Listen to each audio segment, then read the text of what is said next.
ఇంకా నీ దగ్గర ఉండాలా? ఏమండి? నీకు గౌరవం ఇవ్వనప్పుడు కూడా ఇంకా నీ చుట్టూ తిరగాల ఆయన? ఆయన నువ్వు కావాలని కోరుకోనప్పుడు కూడా ఇంకా నువ్వు కావాలని ఆయన నీ చుట్టూ తిరగాల?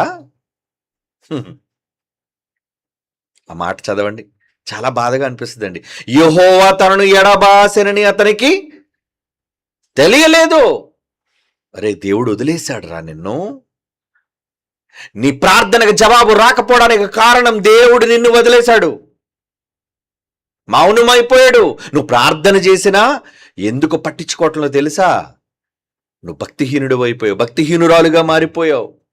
దేవునికి ప్రాధాన్యతనివ్వట్లేదు, వాక్యానికి ప్రాధాన్యతనివ్వట్లేదు. ఎప్పుడు చూచినా నీ ధనం, నీ పిల్లలు, నీ కుటుంబం, నీ స్వార్థం.